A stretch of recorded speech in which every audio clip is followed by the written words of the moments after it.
Hello students, welcome to my YouTube channel English Karma. তো কেমন আছো সবাই? আশা করি ভালো আছো। তো আমি যেমন এর আগে একটা ভিডিওতে বলেছিলাম যে আমি একটা টেলিগ্রামে একটা ডাউট গ্রুপ তৈরি করেছি, এবং সেই ডাউট গ্রুপে তোমরা যে কোনো কোশ্চেনে, যে কোনো সাবজেক্টের কোশ্চেনে ডাউট থাকলে সেই কোশ্চেনটাকে স্ক্রিনশট মেরে আমাকে ওখানে পাঠাতে পারো। এবার সেই কোশ্চেনেরই উপর আমি ভিডিও বানাবো। তো তেমনই একটা স্টুডেন্টের কোশ্চেন হচ্ছে এটা। এটা হচ্ছে রিজনিংয়ের কোশ্চেন। তাহলে দেখো এই কোশ্চেনটা কীভাবে করা যায়। তো কি বলেছে, শুধু সাইন চেঞ্জ করতে বলেছে। তো দেখো কি বলছি, তাহলে তো খুবই সহজ।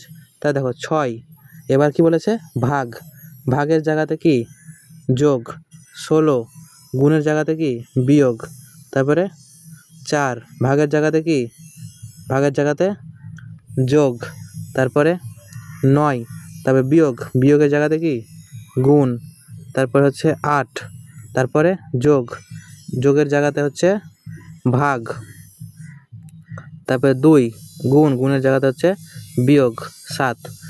এবার আমরা কি করব, বড মাস রুল। তার মানে আমরা প্রথমে করব কি ভাগ, তাহলে কত পেলাম 4। এবার 4 আর 9 গুণ করলে 4 নং 36, বিয়োগ 7 বসে গেল এদিকে, এদিকে কত ছিল 36 হলো। এবার হচ্ছে 16 আর 4 যদি যোগ করি তাহলে 16 আর 4 কত, 16 আর 4 হচ্ছে তোমার 22, 22 থেকে 4 বাদ, 22 থেকে 4 বাদ মানে 18। তাহলে এদিকে পেয়ে গেলাম 18। এবার যোগ 18 যোগ এদিকে 7। এবার যদি বলি 36কে 36, 18কে 18, 18 দুগুণে 36, তাহলে 3 18 কত 30, আর 3 8 24 মানে 54। 3 18 54 থেকে 7 বাদ, তার মানে 54 থেকে 7 বাদ দিই, 4 বাদ 3 বাদ, তার মানে 47 হয়ে গেল আমার অ্যান্সার।